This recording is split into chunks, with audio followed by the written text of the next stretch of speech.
Abra sua Bíblia comigo. Josué capítulo 5. Vocês estão se alegrando, hein? Você não estava? Ah, tá bom. É ruim, né? Glória a Deus.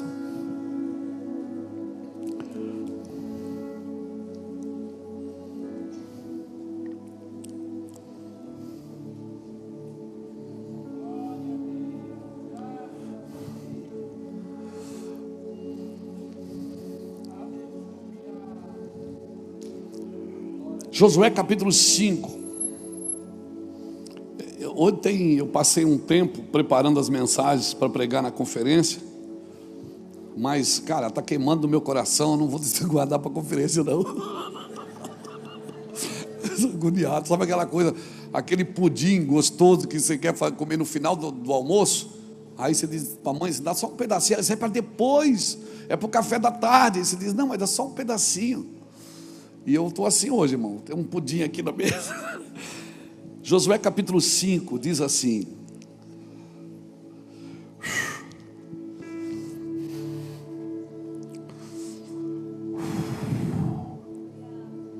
e sucedeu que, ouvindo todos os reis dos amorreus que habitavam deste lado do Jordão, ao ocidente, e todos os reis dos cananeus que estavam ao pé do mar,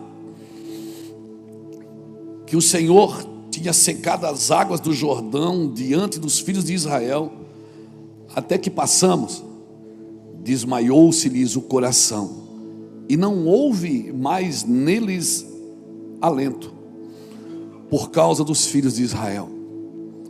Naquele tempo, disse o Senhor a Josué: faze facas de pederneira e passa de novo,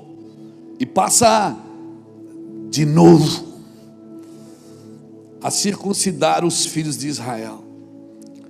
Então Josué fez para si facas de pederneira, ou seja, facas de pedra, e circuncidou os filhos de Israel em Gileade Aralote. Foi esta a razão porque Josué os circuncidou. Todo o povo que tinha saído do Egito,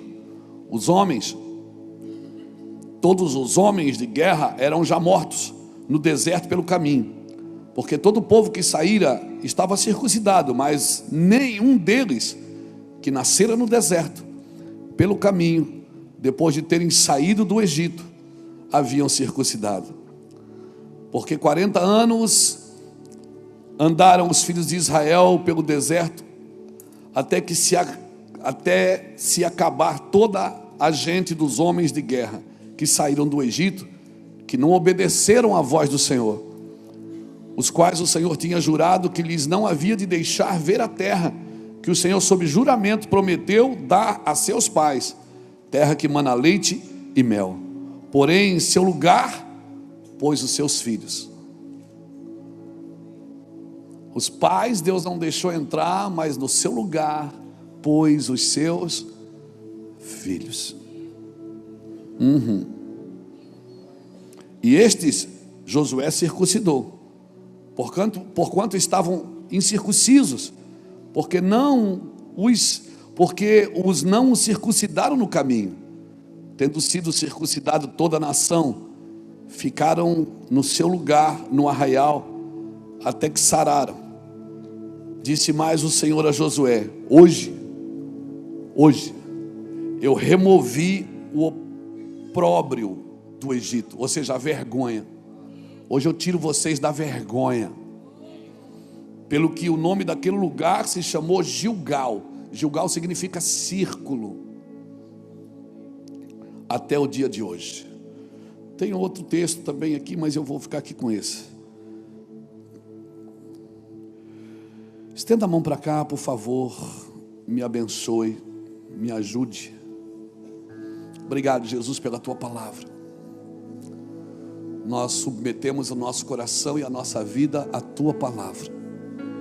Nós estamos submissos à tua vontade e o teu querer. Nós não somos dignos de compartilhar o teu nome e a tua palavra, mas o Senhor nos abençoou e nos pediu para fazer isso, e nos ungiu para fazer isso. Por isso nós queremos pedir que o Senhor estenda as tuas mãos sobre nós, e que essa palavra não fique aqui no meio dessas quatro paredes, mas que através dessas câmeras, do áudio, do vídeo, elas alcancem as nações e os corações. Nós rogamos ao Senhor por isso, e assim seja. Amém? Diga para a pessoa que está do seu lado: Deus vai te pegar aí hoje, meu irmão.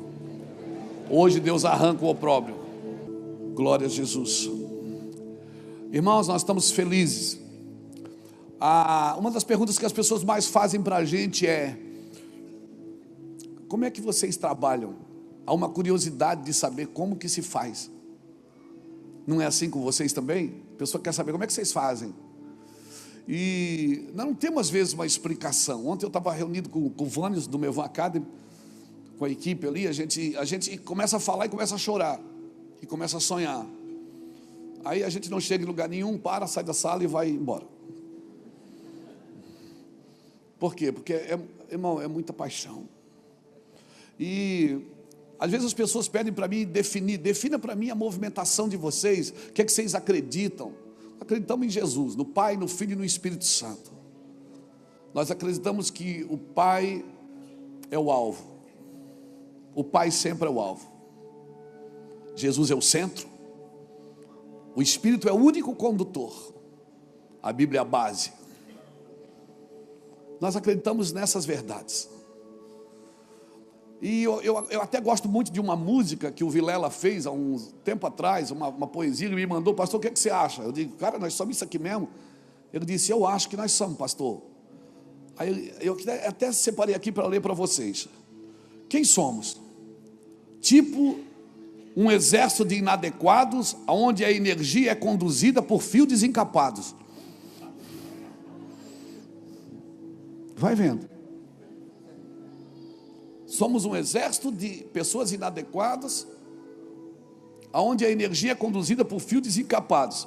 Um bando de desajeitado lá de Itajaí, que muito mais do que fazer, quer fluir. Missões evangelísticas, vinde, amados meus, com a cabeça de rei e o coração de plebeus. Não existimos para regimentar servos, mas para edificar uma fraternidade. Vidas valem mais do que coisas, para nós não é um lema, é uma verdade. O poder que nos move é só o da Bíblia, e por esse poder que segue em frente, somos como aquele pingo gelado que surge do nada no meio do seu banho quente. Olha que lindo isso. Sabe, você está tomando banho e de repente começa a cair um pingo gelado? Nós somos esse pingo gelado no teu chuveiro, irmão, para fazer você olhar para cima. Nós somos esse pingo gelado no seu banho quente, para fazer você olhar para cima e desconfortar, e dizer: cara, tem alguma coisa errada aqui. É nós. Dedão na cara dos papapop, mas com desejo de cuidar, não de condenar. Porque nossa maior vocação nesse mundo caído é amar. Isso somos nós. Irmãos, nessa viagem que a gente fez agora, eu vinha conversando com a Iraci, e aí chegamos em casa, desarruma a mala e tal. E aí teve um dia assim, ali agora, ontem, nós chegamos quinta. Eu estava meio assim, ontem, preparando a mensagem. Cada vez que eu sento com a Bíblia, que eu começo a preparar as coisas para falar, sabe, vem uma angústia tão grande. Eu acho que é o alfinetezinho de Deus, não deixando a gente se exaltar pelas revelações. Sabe aquilo que aconteceu com o apóstolo Paulo? Quem sou eu para me comparar com ele? Mas sabe aquele que Paulo disse: foi me colocado um espinho na carne para que eu não me exaltasse nas revelações? Eu acho que Deus faz isso com a gente, graças. Quando Deus te der uma coisa muito forte assim, que vai trazer uma sentença muito alta, é como se Ele furasse você com o alfinetezinho e dissesse: ó, isso aqui eu estou te falando, você vai falar, vai causar um rebuliço, mas não te exalta por causa disso. Essa palavra é minha, não é sua. Sabe, eu estava chorando, angustiado. Ele assim me abraçou por trás, assim na cadeira. O que foi, amor? Não estás feliz? Eu digo: não, amor, estou. Eu só queria ter menos idade e entender tudo que eu entendo hoje. Ela disse: amor, Essa é a angústia de toda a terra. Todo mundo queria ter menos idade e entender mais. Você está entendendo no tempo de Deus. E você não vai morrer velho. Você vai viver uma eternidade. Descansa, fica tranquilo. Todos nós queríamos entender mais, Saulo. Eu comecei com 28 anos, irmãos. As minhas pregações antigas você não dava conta de ouvir, porque o microfone estava dentro da boca.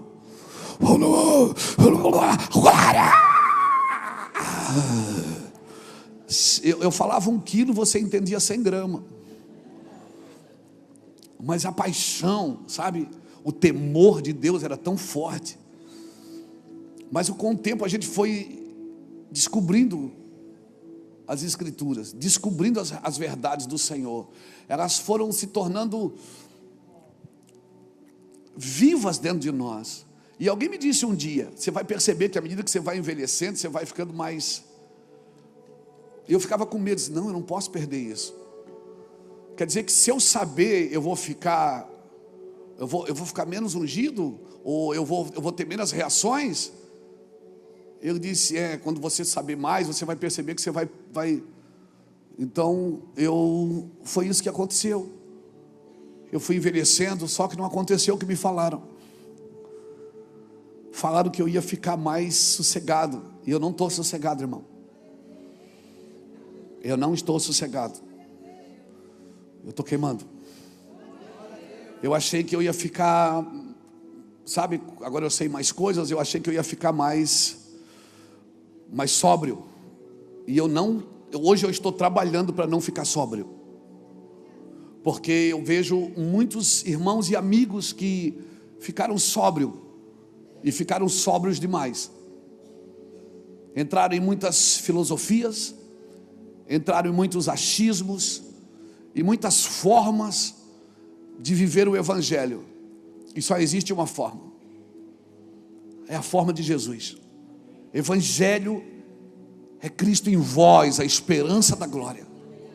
Você pode ser inteligente, você pode ser sábio, você pode ser PhD em tudo, e isso é bom e é importante. E não pense que eu estou pregando contra o ensino e contra o estudo, porque sou um cara determinado e gosto de estudar. Mas cara, quando o fogo vem, quando a glória te toma, tudo que você aprendeu que não faz sentido para... sabe, que não vai contribuir para a edificação do corpo, não serve. E aí o que eu penso, as pessoas chegam na igreja e elas levam um período para ser transformadas. E você vai perceber uma coisa, pessoas que já estão na igreja há muito tempo e já passaram pelo período de ser transformadas e não foram, elas acostumaram a viver sem ser. E sabendo uma coisa, elas nunca mais serão. Porque a transformação é um período. Você tem que se deixar tocar. E se você viver esse período, você transpassar esse período de transformação e não for transformado, você acostuma a viver sem ser. Você acostuma a viver sem ser. E a pior coisa que pode acontecer para um crente é ele acostumar a viver sem ser tocado pelo Senhor. Irmãos, e o problema de você andar com Deus é que Deus vai apresentando diariamente você para você mesmo. E uma pessoa, irmãos, que anda com Deus, ela para de ver defeito em todo mundo, ver defeito no outro, transferir a responsabilidade e a culpa. Ela começa a ver só problema. Quando Jesus estava na mesa com seus discípulos, Jesus olhou para os discípulos e disse, um de vocês vai me trair. Ninguém disse, é ele, é ele. Todo mundo perguntou, por acaso sou eu, Senhor? Porque na mesa com Cristo você não enxerga outra pessoa, só enxerga você. Na mesa com Cristo, o mal ali é você, não é o outro. O ruim ali é você. O cara que não presta é você. Então a igreja, ela precisa acordar para isso, principalmente nós, os pastores. Na mesa com Cristo, é você que precisa ver você e mais ninguém. E sabe, eu vejo hoje, principalmente a internet virou um campo de guerra. Você vai ver na internet, quem está brigando nas internets da vida, ou é crente ou é político.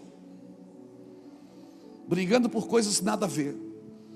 Porque se cada um cuidasse da sua vida, e cuidasse daquilo que Deus tem para si, mas parece que viver cuidando da vida dos outros, Virou uma forma que não tem melhor lugar de esconder os seus problemas e os seus pecados do que no problema e no pecado dos outros. O melhor lugar para esconder você é no problema dos outros. Apresentando dos outros, você recua o seu. E o Senhor diz para você apresentar o seu corpo como um sacrifício vivo. Você, quando vai na presença de Deus, você não apresenta outro corpo, você apresenta o seu corpo como um sacrifício vivo, santo e agradável a Deus, que é o vosso culto racional. Mas sabe o que eu penso? É que muitos de nós, principalmente líderes, eles vêm para o corpo de Cristo, para a igreja, e eles têm um sentimento de posse, não de pertencimento. Eles acham que a igreja é deles, que o ministério é deles, que a unção é deles, que a vida é deles, que é tudo deles. Isso é sentimento de posse. E toda pessoa que tem um sentimento de posse, ela trabalha para proteger o seu ambiente. E ela tem dificuldade de acreditar no crescimento dos outros. E quando bate um problema, o problema sempre é alguém, não sou eu. Então a minha oração, querido, é que o Brasil acorde para isso. Que a gente perca esse sentimento de posse e tenha um sentimento de pertencimento. Eu pertenço ao corpo de Cristo. Eu sou um membro desse corpo. Eu sou parte dessa estrutura óssea desse corpo. Eu faço parte disso. Eu não sou dono de nada. Eu pertenço ao corpo de Cristo. Eu pertenço ao corpo de Cristo. Fora do corpo, você não cresce. Então eu vejo que está acontecendo, mas eu estou falando tudo isso porque eu estou entusiasmado. Eu estou entusiasmado, Lapa. E vocês vão orar para o pastor Lapa ser o próximo prefeito de Itajaí, não? Ou pelo menos o vice, já pensou? Seria bom. Por quê? Porque nós queremos servir a nossa cidade. Nós já servimos sem título, sem nada. E nós vamos continuar servindo.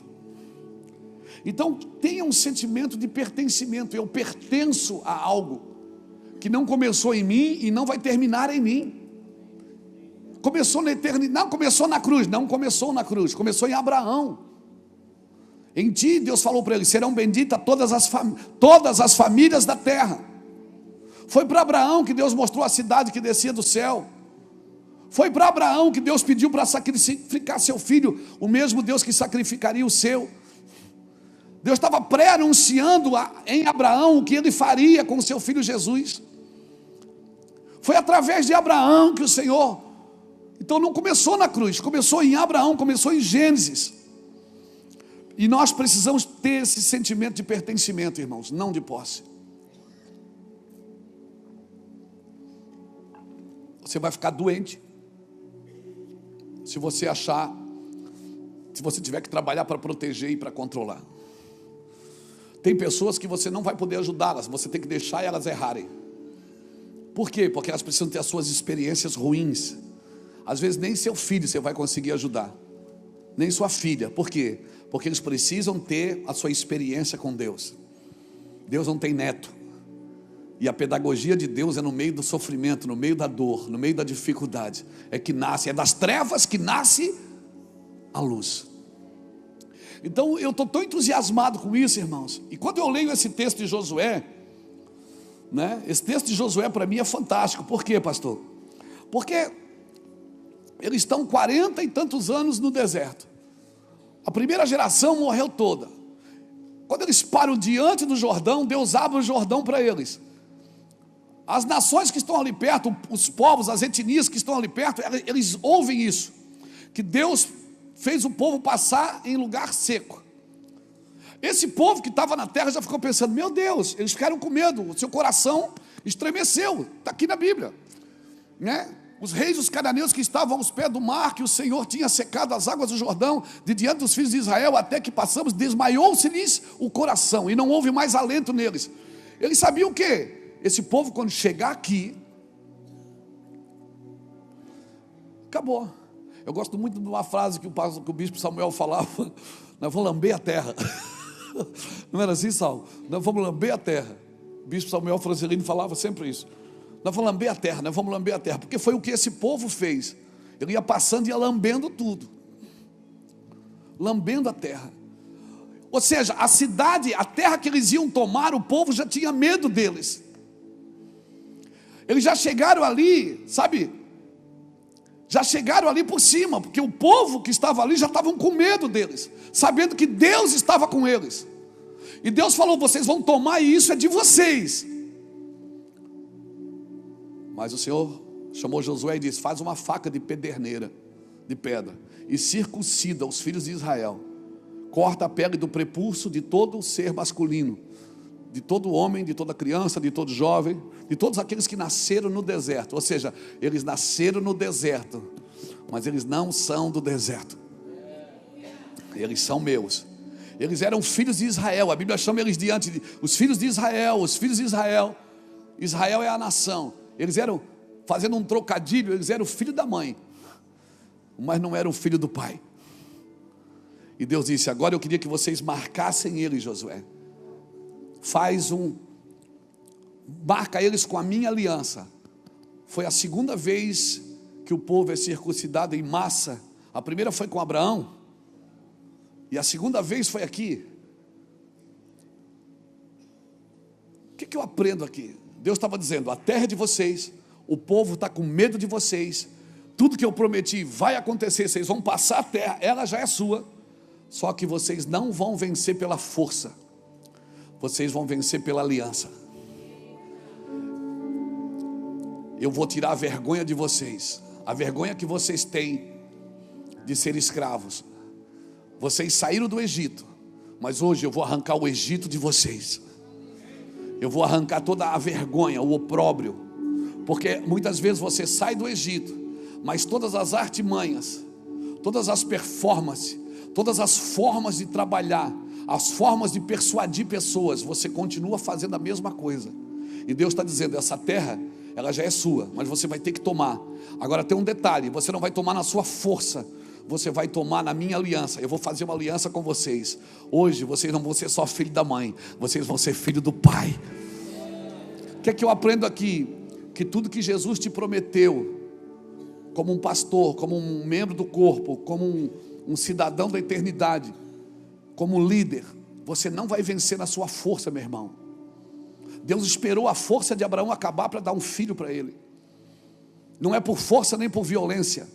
Você tem que ter esforço, mas não é pela sua força. O esforço que você tem que ter é acreditar naquilo que Deus te disse e se esforçar por isso que Deus te disse. Você tem que se esforçar, porque Deus dá reforço onde tem esforço, mas não é pela sua força. Maldito o homem que faz a sua carne e o seu braço forte, mas bendito é o homem que espera no Senhor, que tem o seu prazer na lei do Senhor, e nela medita de dia e de noite. O que é meditar na lei? É acreditar no que Deus disse sobre você, no que Deus disse para você, no que Deus falou contigo. É acreditar, você não pode mudar isso. E o problema é que quando demora demais para acontecer as coisas, nós vamos dando jeitinho no caminho. Nós vamos dando jeitinho no caminho. A gente quer que aconteça do nosso jeito, e a gente força a barra, a gente arromba as portas que não foram abertas. A gente quebra os princípios e acha que isso vai abençoar a obra de Deus, e não vai, irmãos. Só vai entristecer você e frustrar você no futuro, porque você e eu precisamos esperar na aliança. Então, se eu fosse colocar um tema nessa mensagem, eu colocaria assim: o poder da aliança com Deus. Já tudo seu, o que Deus prometeu já é seu, agora vai se materializar. Vai se materializar. Deus já disse no Espírito. O que vai acontecer na terra, Deus já falou no Espírito. Amém? O que vai acontecer na terra já foi dito e já está feito no Espírito. Está pronto, está consumado. Aleluia, não tem plano B, já acabou. Agora, para se materializar, eu e você precisamos acreditar nisso. E eu não preciso ajudar Deus. Se eu preciso ajudar Deus, então Ele não é Deus.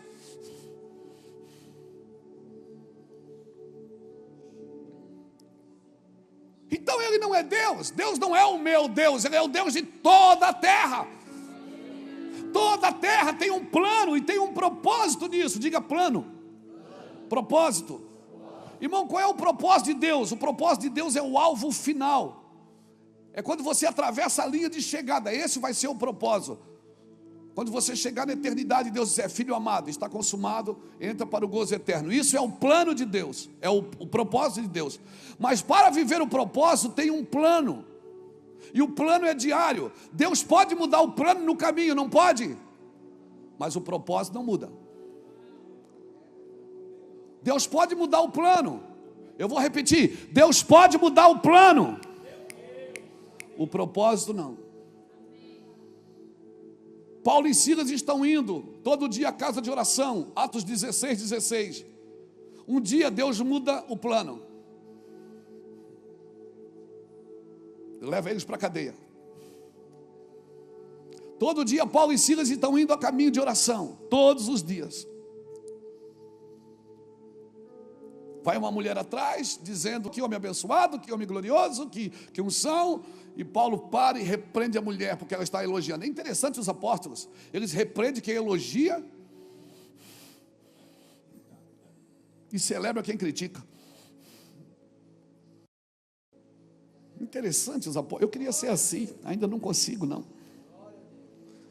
O plano muda, o propósito não. Paulo e Silas estão indo a caminho de oração todo dia, Atos 16:16. Naquele dia, por causa dessa mulher, eles foram açoitados e foram colocados no cárcere interior. Mas à meia-noite, eles começaram a cantar. Aquilo que eles iam fazer, eles fizeram na cadeia. E porque fizeram na cadeia, Deus veio e arrombou as portas, derrubou as correntes, arrancou tudo. Deus arrancou tudo. Por quê?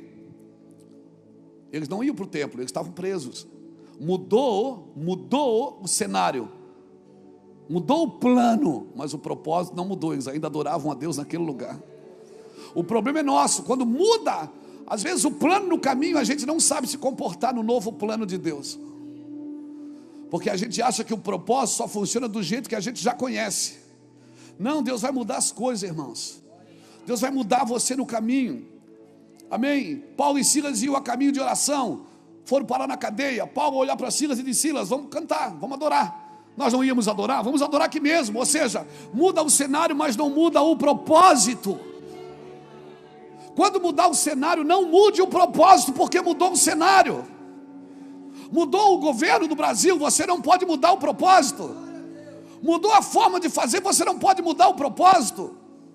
Hoje não é a televisão e rádio, é a internet, mas não mude o propósito. Hoje é telão de LED, não é data show, mas não mude o propósito. Aleluia, mudou as nossas roupas, mudou a forma de fazer, mas o propósito é o mesmo. O problema é isso, que no momento de transição, muitas pessoas, por não entender, acabam transicionando tudo, e nem tudo transiciona. O que transiciona é o modelo, não o fundamento. O fundamento é o mesmo. Há um só fundamento. Ninguém pode pôr outro fundamento, a não ser aquele que já tem, que é Cristo. E cada um veja como constrói sobre esse fundamento. O fundamento da igreja é Cristo. Amém? E aí a gente bate no peito e diz: todas as coisas, Romanos 8:28, todas as coisas concorrem para o bem daqueles que amam a Deus e andam segundo o seu propósito. Todas as coisas concorrem para o bem daqueles que amam a Deus e andam segundo o seu. Sabemos que todas as coisas cooperam para o bem daqueles que amam a Deus, daqueles que são chamados segundo o seu propósito. Que andam segundo o seu propósito, é a mesma tradução. Todas as coisas cooperam para o bem, não cooperam? Mas para quem anda segundo o seu propósito. Porque quem não anda, não adianta distorcer para contribuir, não vai dar certo. Todas as coisas, você não adianta querer viver a sua vida e querer distorcer e encaixar as escrituras naquilo que você está vivendo. Ela não encaixa. Concorre para o meu bem, mas se eu for chamado, o que Deus tem para mim já está criado. Está concorrendo para o bem? Não. Estou perdido? Talvez. O que é que eu faço? Eu não faço uma coisa nova. Você está me entendendo? Por isso que muitas coisas da nossa vida vão ficando inacabadas. Você começa e não termina, começa e não termina, começa e não termina, começa e não termina, começa e não termina. Por quê? Porque você não dá conta de esperar o propósito. Aí você muda o plano. Você não muda o plano, quem muda o plano é Deus. E para concorrer tudo de bom na sua vida, você não pode mudar o plano. É só Deus quem muda o plano. Todas as coisas concorrem para o bem daqueles que amam a Deus. Então como é que eu faço, pastor? É muito mais importante para mim eu conhecer o plano global de Deus para toda a humanidade do que conhecer o meu propósito. Só que hoje, vamos e viemos. Todo mundo é chamado no culto para dizer assim, ó, Deus tem um propósito na sua vida. É ou não é? Quem já ouviu isso? Vem cá que eu vou orar, Deus vai te destravar. Nós estamos mais preocupados com o nosso propósito pessoal que o propósito eterno de Deus. Nós achamos que Deus vai negociar a sua obra eterna por causa de mim. Não, é eu que tenho que abandonar minha vida. Então hoje, descobrir o propósito eterno de Deus é muito mais importante do que descobrir o propósito da minha vida. O que é que Deus tem para a humanidade? É isso? Eu estou contribuindo? Não, então eu preciso mudar. Mas nós não, nós somos atraídos para o púlpito, atraídos para a igreja, por causa do meu chamado. Até porque o chamado não é seu, é de Deus. Se você achar que o chamado é seu, você vai usar para você. O chamado é dele. Não é o chamado que é seu, é você que é do chamado. A missão não é sua, você que é da missão. Porque se você parar a missão continua. E essa é a hora que você diz, ai, aleluia.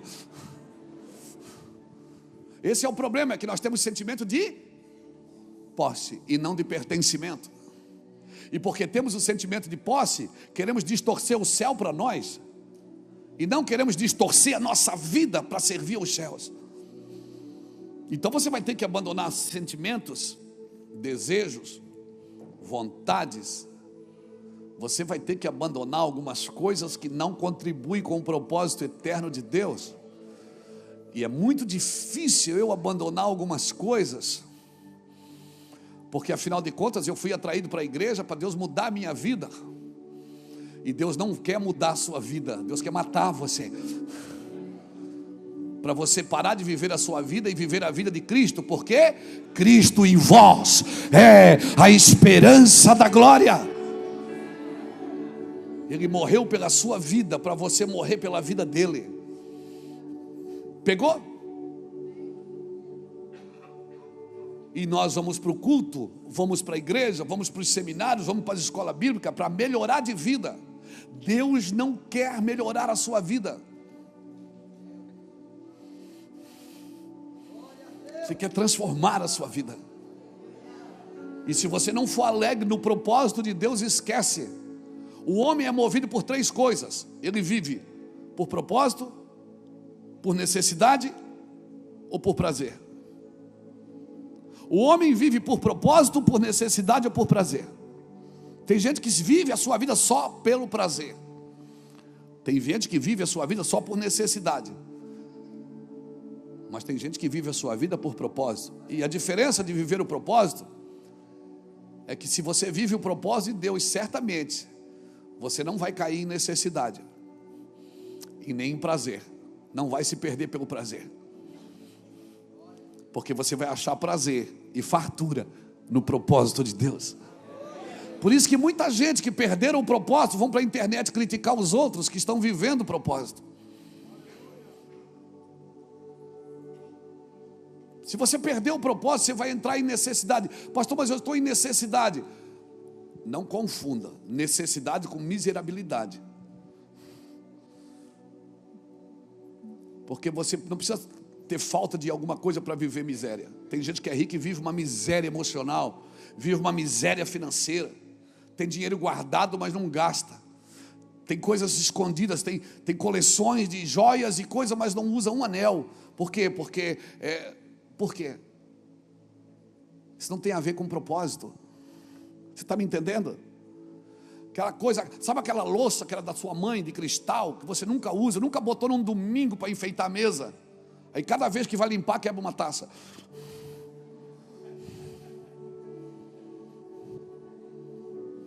De vez de botar a mesa, né? Aquelas toalhas de crochê bonita, né?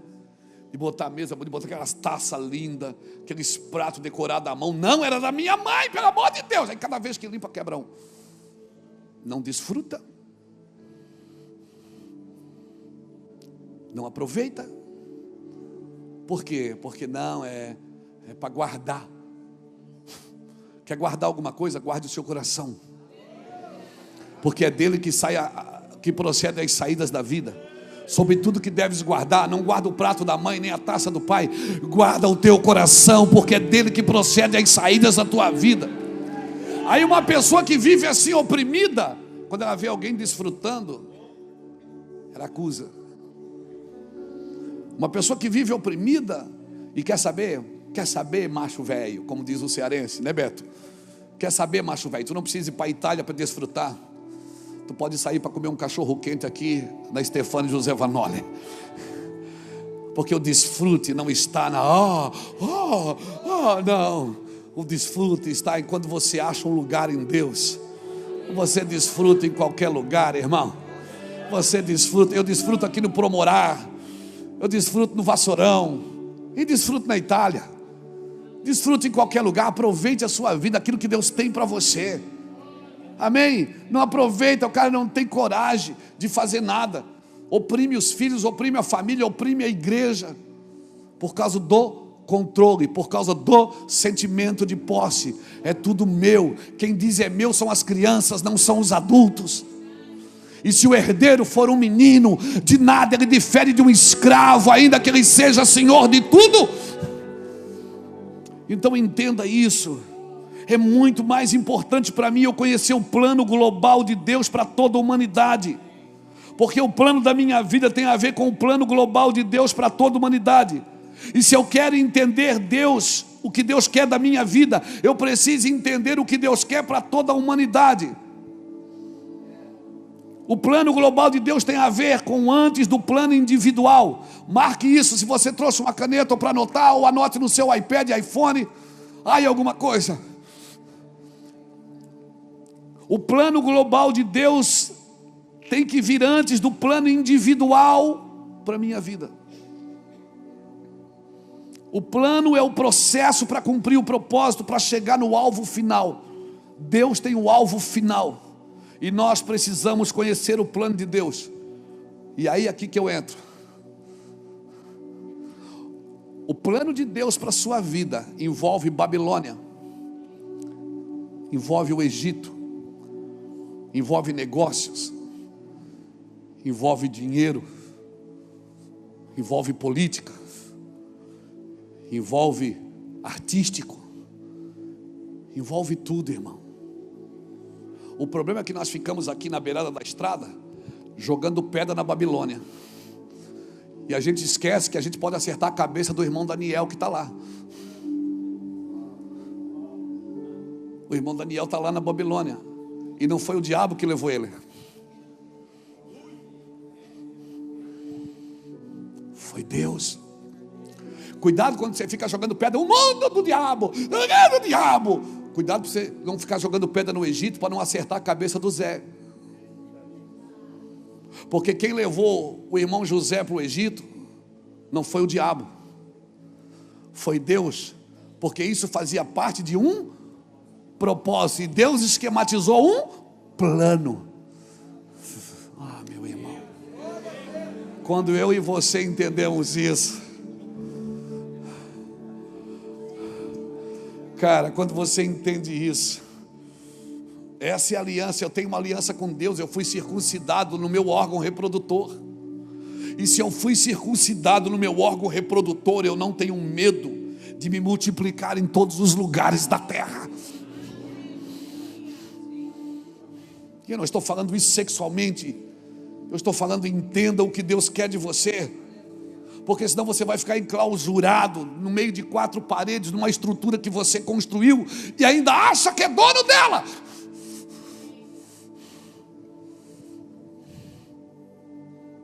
E você vai trabalhar só para isso. O Senhor hoje diz: hoje eu tiro a vergonha. Eu vou circuncidar você. Hoje você perde a mentalidade de escravo, de ter que trabalhar para comer, de ter que amassar barro para comer. E hoje eu vou te dar uma mentalidade de filho. Tudo isso que você está vendo é seu. Entra e percorre a terra no seu comprimento e na sua largura, e toma posse daquilo que é seu.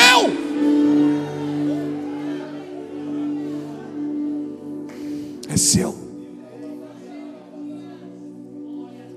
Hoje eu tiro essa mentalidade de escravo, que você tem medo de não ter comida de noite, esconde debaixo do travesseiro. Coisas que a gente vive lá na casa de recuperação. Lá na casa de recuperação, de vez em quando, o pessoal que trabalha lá faz um pente fino, acha comida debaixo do travesseiro. Hoje não mais, talvez.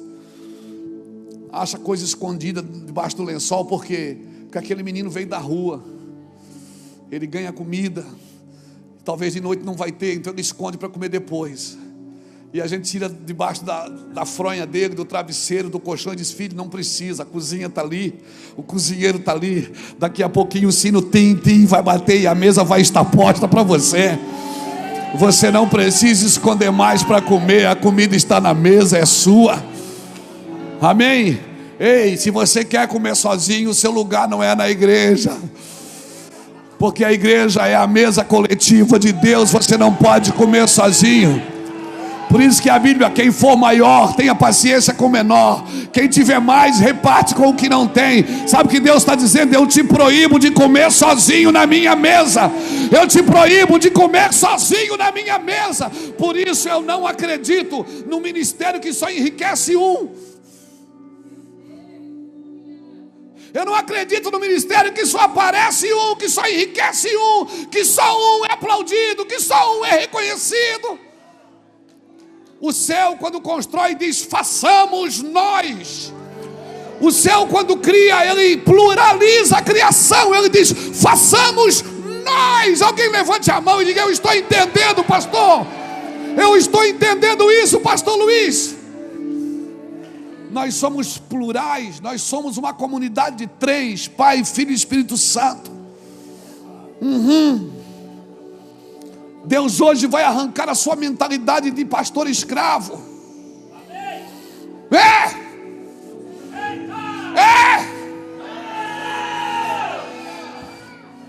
Você vai ter a mentalidade de filho. E para ser filho, você só precisa ter nascido de novo. Por isso que quando Deus tira o povo do Egito, meu Deus, isso é muito forte. Eu vou até sentar. A primeira coisa que ele muda é o cardápio. O povo trabalhava para comer. Ele diz: agora, quando vocês acordarem de manhã, a comida já vai estar lá. Eu vou derramar maná sobre vocês, para você aprender, Luiz, que no meu ambiente sou eu quem faço primeiro. Você não trabalha para comer, você come para ir trabalhar.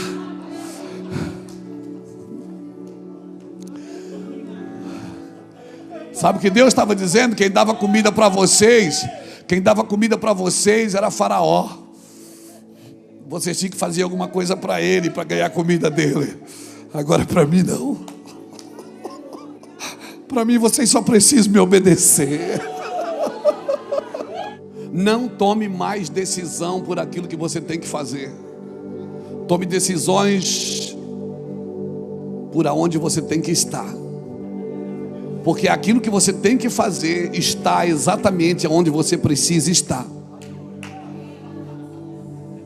Então, antes de procurar o que fazer, procure o lugar que você precisa estar.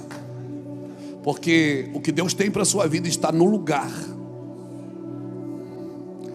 E se não estiver mais ali, Deus muda você de lugar. Eu não sei tudo que eu preciso fazer, eu sei disso. Se tem uma coisa que eu sei, é não saber tudo que eu preciso fazer, mas eu sei aonde eu preciso estar. Amém, irmãos? E a segunda coisa que eu diria para você ainda, debaixo dessa palavra, é: às vezes você está chamando algumas coisas de bênção que para Deus não é bênção. Não são bênção. Nós precisamos perguntar para Deus o que é bênção para Deus. Porque Deus, o que é que Deus abençoa? Deus abençoa tudo que Ele cria para viver no lugar que Ele colocou. Qual é a bênção de um pássaro? É voar.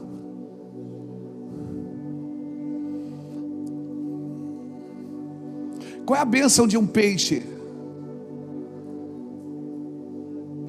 É nadar. Se você botar um pássaro no viveiro e um peixe no aquário, ele continua voando e nadando. Continua? Ele continua. Mas ele ainda está na bênção?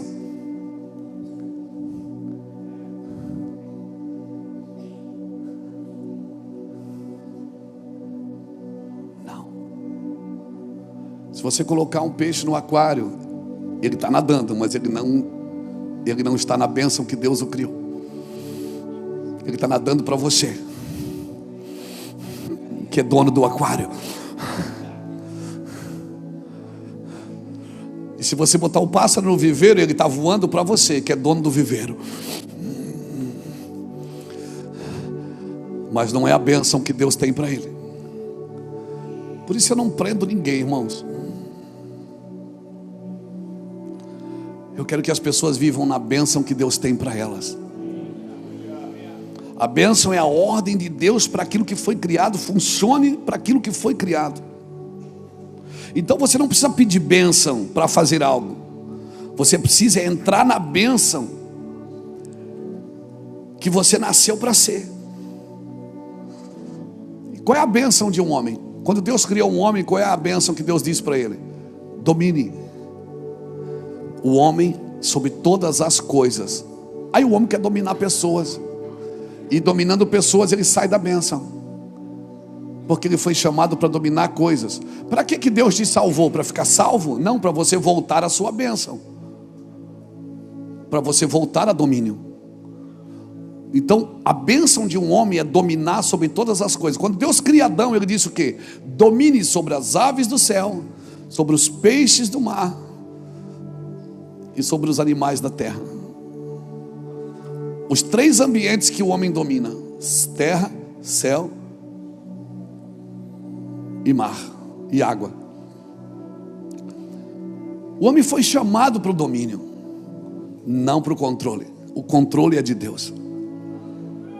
Então se o homem ele é salvo por Jesus, para quê? Para voltar ao princípio de Deus. O homem é salvo por Jesus para voltar, para viver aquilo que Adão perdeu. Por isso que o homem que vencer, uau! Como que nós vencemos, Fernando? Não deixando nada nos dominar. Ao que vencer, comerá da árvore da vida que está no meio do paraíso de Deus. Eu não estou falando de submissão de pai para filho. Eu não estou falando de submissão ao patrão e o empregado. Eu não estou falando de submissão à ovelha e o pastor. Não, isso são coisas naturais da vida e do evangelho. Eu estou falando de você vencer, ao que vencer. Vencer não tem nada entre você e Deus. Não tem nada entre você e Deus. Há o que vencer, dali-ei que se alimente da árvore da vida que está no meio do paraíso de Deus. Aquilo que Adão não pôde comer mais, da árvore da vida, porque ele comia da árvore da vida, mas ele inventou de comer da árvore do conhecimento do bem e do mal. Na realidade Adão não queria o mal, ele queria o bem que está no mal. Quando Adão vai comer da árvore do bem e do mal, porque a árvore da vida ele comia, ele não podia comer da árvore do conhecimento. Esse é o problema, é quando a gente quer comer e quer conhecer mais do que a Deus. E por isso que a gente se acha no direito de julgar pessoas, de condenar pessoas, de enfiar o dedo na cara das pessoas, porque a gente se acha no direito. Quer saber? É porque paramos de comer da árvore da vida. Volte a comer da árvore da vida, que você vai querer deixar todo o conhecimento com Deus. E cada vez que você precisar de alguma coisa, Deus te dará. Quando você precisar de uma verdade para ajudar alguém, para servir a mesa, Deus vai te dar essa verdade. Você não precisa pedir bênção para fazer algo. Você precisa entrar na bênção que você nasceu para ser. Bênção significa que foi colocado no lugar que deveria existir. Para chegar ao propósito, eu preciso passar pelo plano. Bota isso na sua cabeça. Nós queremos um plano sem aflição. E Jesus deixou bem claro: no mundo tereis Ele está dizendo o seguinte: o meu plano tem aflição, o meu plano tem angústia, o meu plano tem perda, o meu plano tem renúncia. E parece que isso não faz mais parte de Deus. Nós tiramos isso do processo. Não viva, cutuca alguém e diga: não viva um evangelho sem aflição.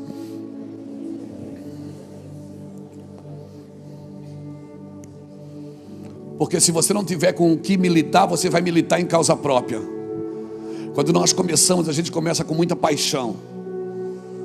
Por isso que essa semana, ontem, eu estava em casa angustiado. A gente começa com tanta paixão, tanta vontade de fazer, a gente quer mudar o mundo.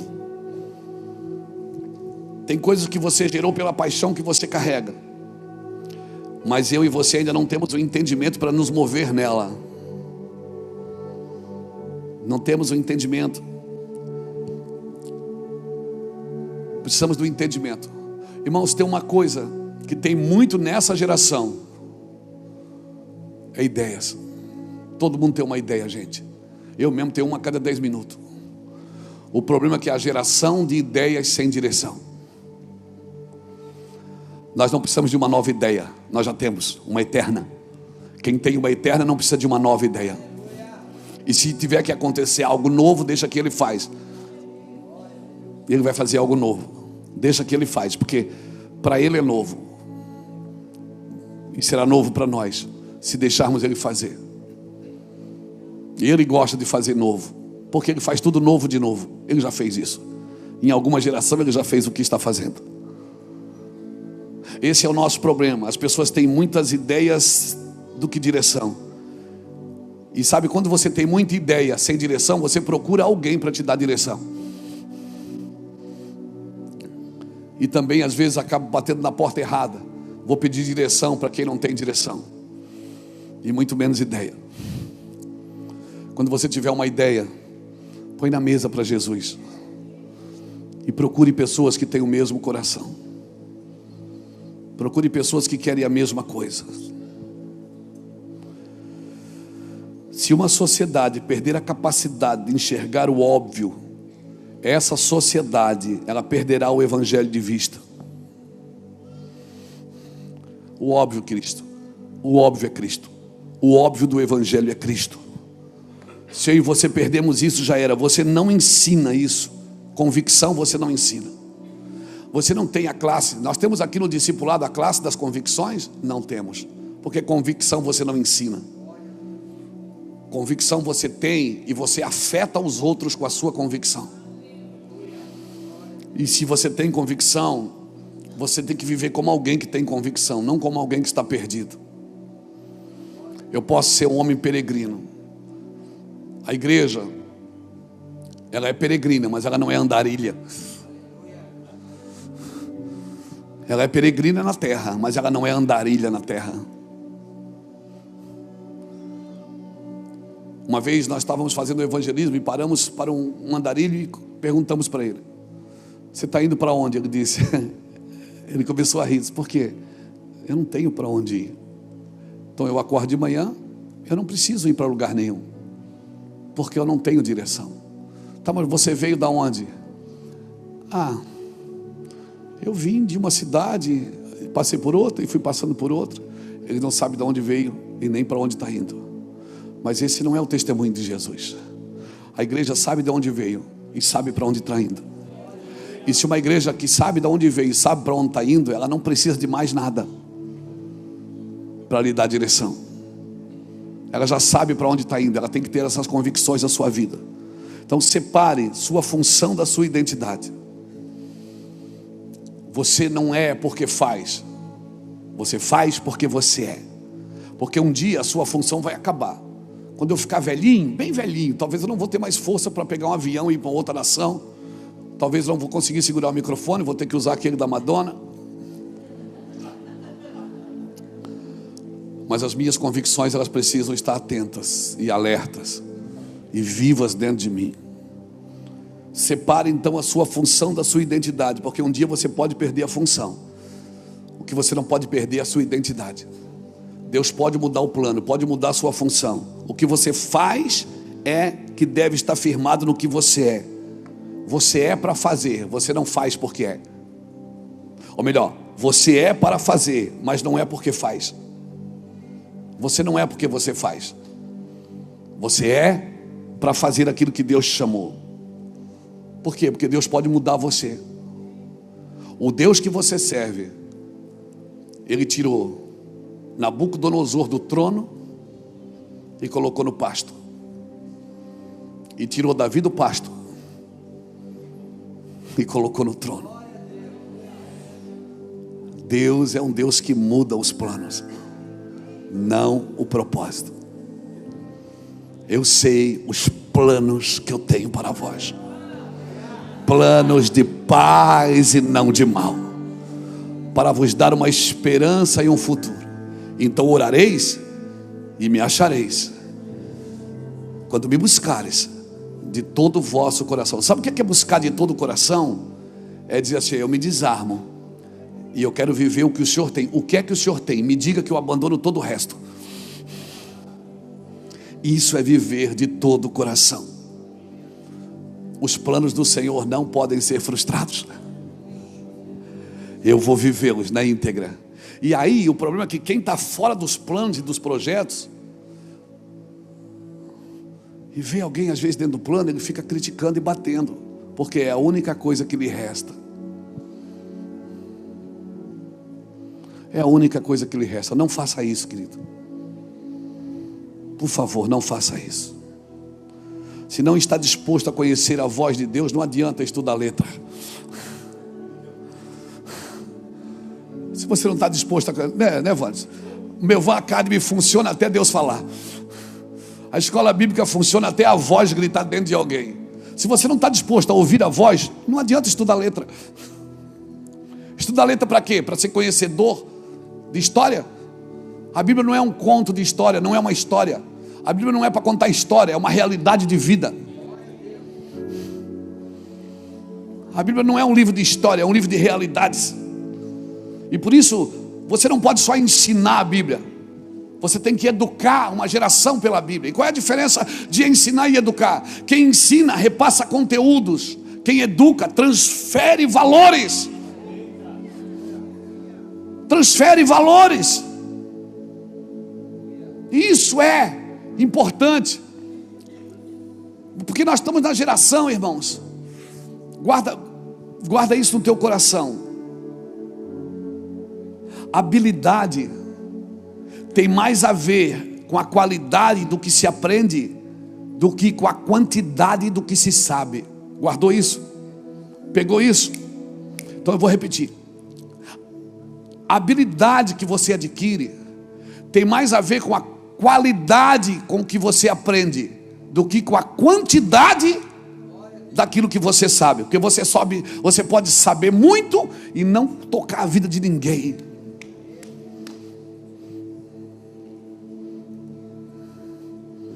Você pode saber demais, e é importante saber. Meu povo é destruído por falta de conhecimento. Como é importante saber, mas saber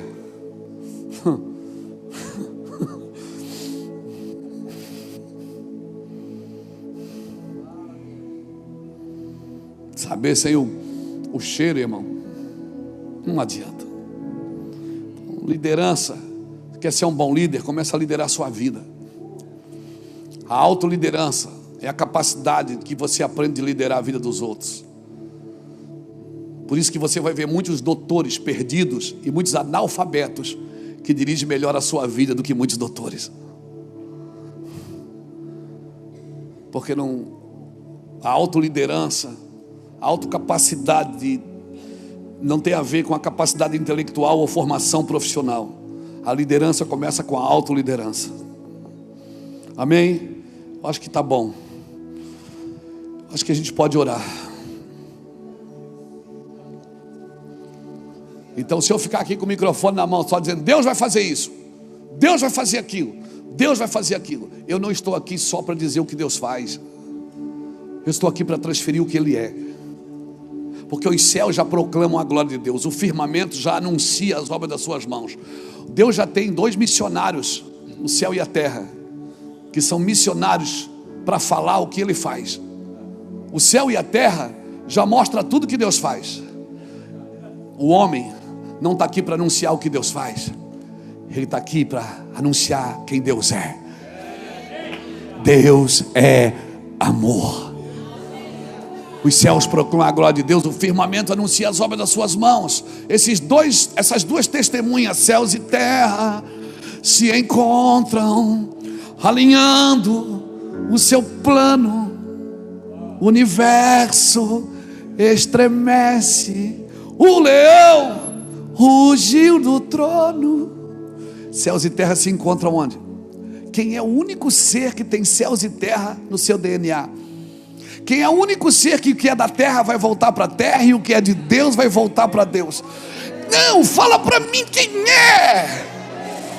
O único ser que céus e terra se encontram em você, meu camarada. Céus e terra estão brigando aí dentro todo dia para ver quem te governa.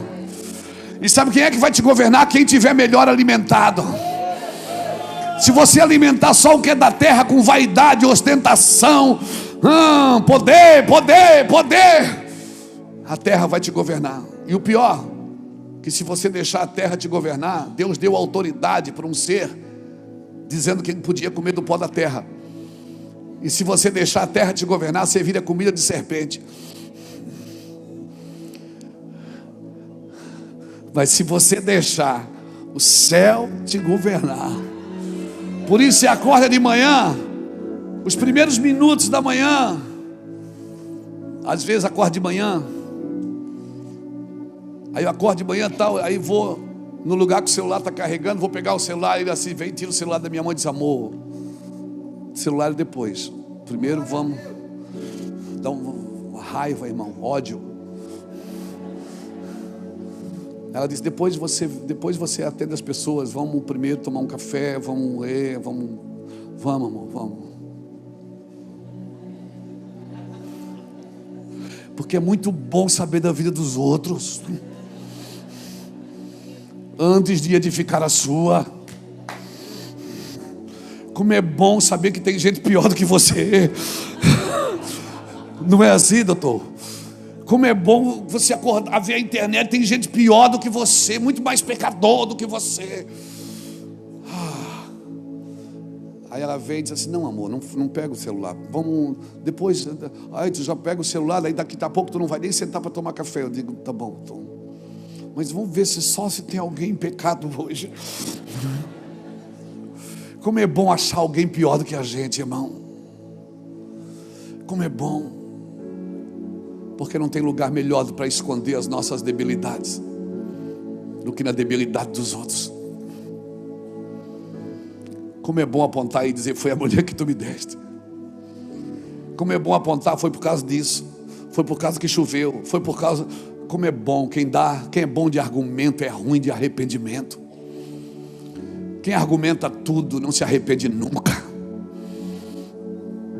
Entenda o que Deus está falando comigo e com você aqui nessa manhã. Se eu sou você, eu chego em casa, eu pego essa mensagem, eu mando para todo mundo, porque eu vou ter que ouvir de novo. Deus está acabando comigo aqui. Então, eu sou para propagar o que Ele é. Eu não estou aqui só para falar o que Ele faz. Jesus disse: quem vê a mim, vê o Pai.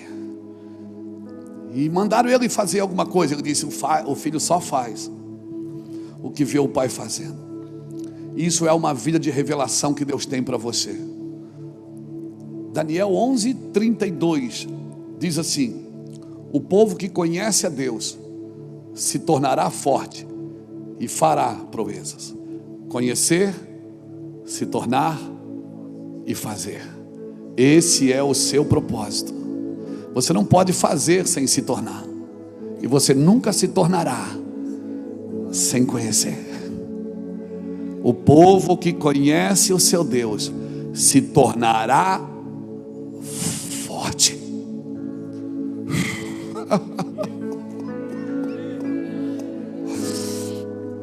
E fará proezas. Você precisa de uma nova revelação para o seu ministério. Você precisa conhecer o Deus que te chamou. Conhecer, se tornar. Mas eu já curo enfermo, pastor. Eu já expulso demônios. Mas um dia você pode ouvir: eu não te conheço. Trabalhar para Deus não te aprova. O que te aprova é conhecê-lo. O que te aprova é aquilo que aconteceu com Jó. Ele chegar para o diabo. Deus fez um culto, o diabo apareceu. E ele disse: tens visto o meu servo Jó? Não tem homem na terra como ele. Cara, uma coisa é você preparar um culto para falar de Deus. Outra coisa é Deus preparar um culto para falar de você. Você viu meu servo Jó, já Deus? Não há homem na terra como ele. Também o Senhor dá tudo para ele, tira tudo. Só não toca na vida dele. Pode ver que ele perdeu os filhos, perdeu os bens, perdeu as terras, perdeu tudo, só não perdeu a esposa. Por que Deus não deixou o diabo tocar na esposa? Porque Deus disse: não toca na vida dele. E os dois são uma. Pegou. Então quando a sua esposa ficar doente, você pode dizer: eu sou carne com ela, ela é carne comigo. Põe a mão. Você tem essa. Ninguém tem mais legalidade de orar pelo seu cônjuge do que você. Vocês são uma pessoa só. Pegou isso no seu espírito?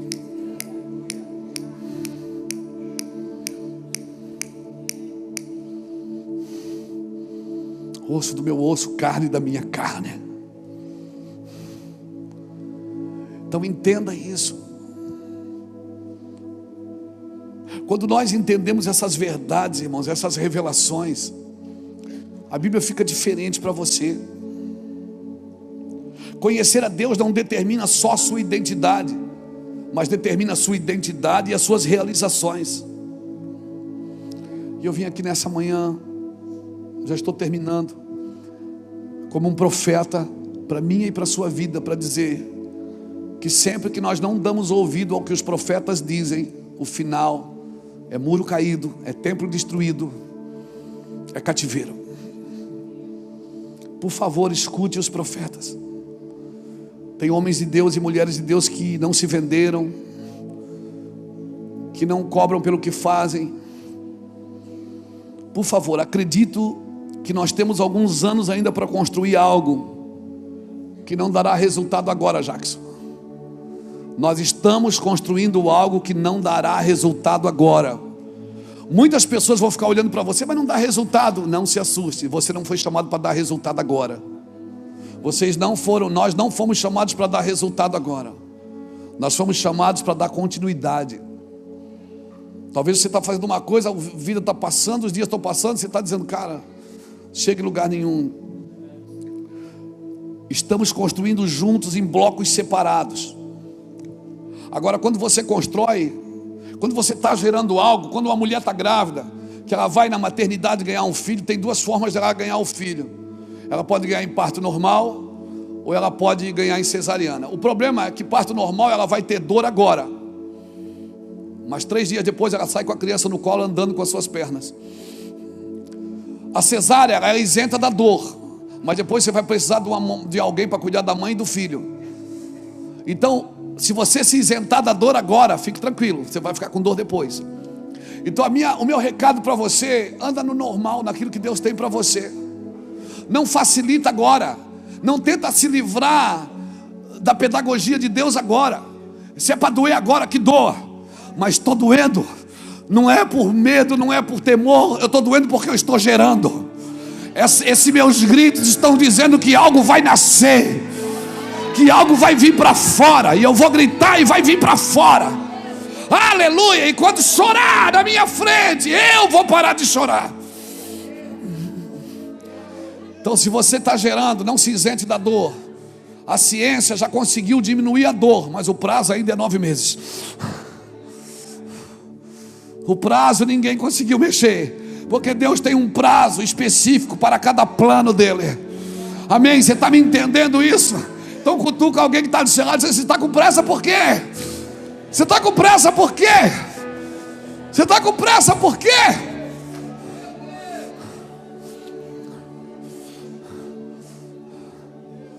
Vou circuncidar você, vou tirar a vergonha. Vou tirar a vergonha. Você vai ser filho. Ah, mas se eu sou filho, eu quero a minha herança. Não se dá herança para criança. Tem que crescer. Deus só está esperando você crescer. Crescer na graça e no... Deus só está esperando você crescer para você assumir o que é teu. Deus está dizendo o seguinte: a terra está ali, já está todo mundo com medo de você, o diabo já está tremendo, é tudo seu, mas cresça. Deixa eu circuncidar você, para você não achar que foi mérito seu isso. Foi eu que fiz, Luiz. Foi eu que fiz, Luiz. Não é seu. Foi eu que morri. A igreja é minha. Eu sou o cabeça. Amém? Aleluia. Oh meu Deus, como é bom estar aqui. Oh meu Deus, como é bom estar aqui. Eu quero acabar, mas me dá 10 minutinhos. Eu termino em 10 minutos. Não dá tempo, o almoço está pronto. Pastor, mas eu estou com a igreja. Nós vamos ter agora uma multidão. Vai passar 80 mil pessoas lá no centro de eventos em 5 dias. Para mais. Mas quer saber? Deus não tem planos com a multidão. Deus tem planos com os discípulos. Por isso que ele falava com a multidão de um jeito, depois chegava em casa, os discípulos perguntavam: mas por que o senhor falou assim? Ele dizia: com eles eu falo assim, com vocês não. Deus não tem plano com a multidão. Ele tem plano com os discípulos. E qual é o recado para os discípulos? Sirva a multidão.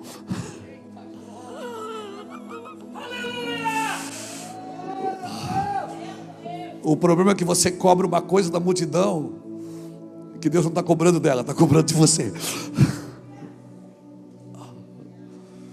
Você cobra uma coisa da multidão que Deus não cobra deles, cobra da gente. Não seja de vós muitos mestres. Não seja de vós, você quer título, você quer cargo, você quer... Não seja de vós muitos assim, porque sobre vocês é um pouquinho, o negócio é um pouquinho mais arrochado.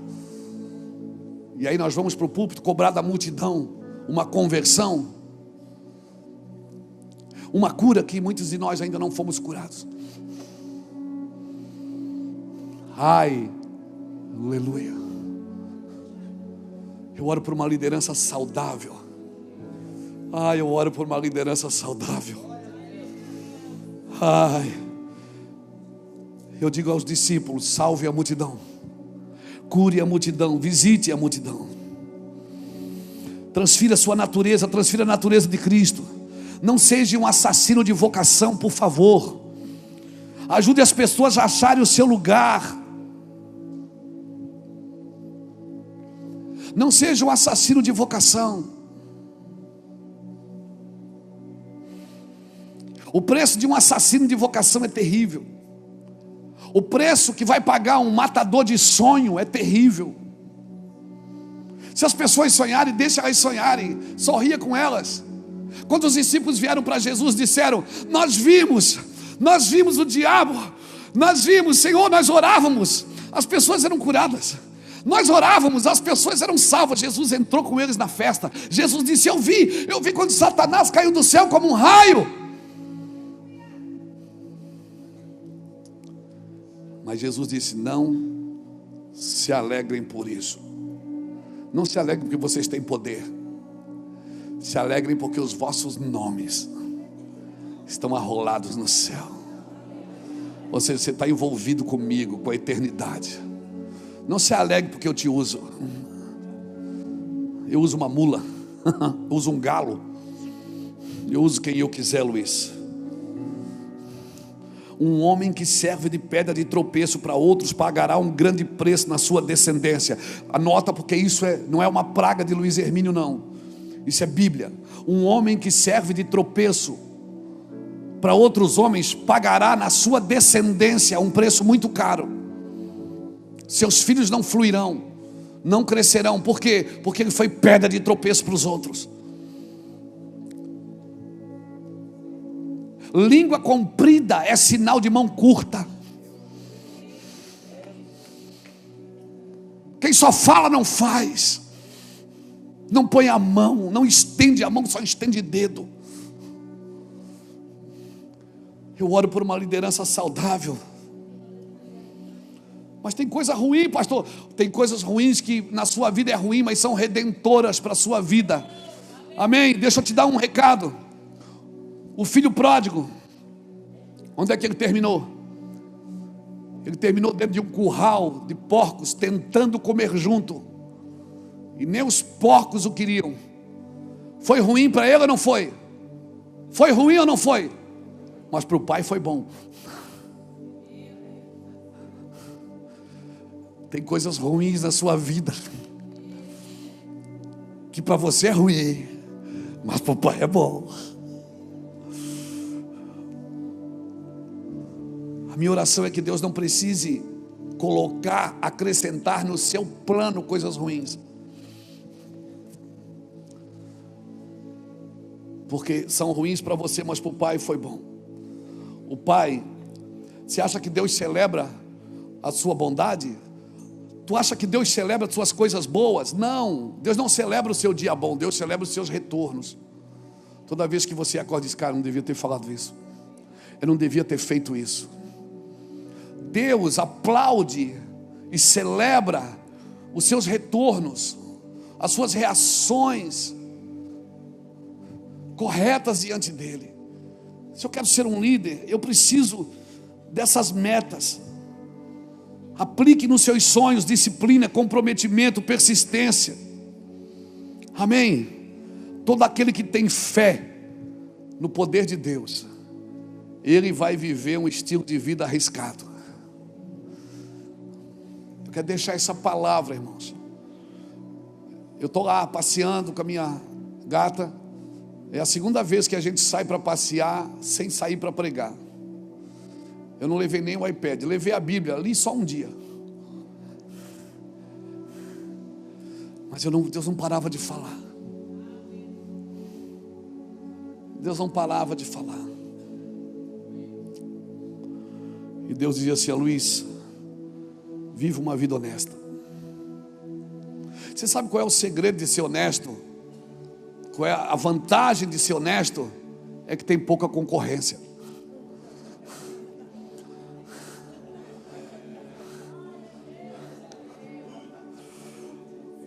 Esse papo que você tem que levar vantagem em tudo, que o mundo é dos espertos, o mundo é dos ungidos. Quem vai governar o mundo na eternidade foram os ungidos, não foram os espertos. Os espertos trabalham para enganar pessoas. Seja honesto, mesmo que isso te custe dinheiro. Seja honesto, mesmo que isso te custe tempo. Seja honesto, mesmo que isso te custe lágrimas. Sabe qual é a vantagem de ser honesto? É que tem pouca concorrência.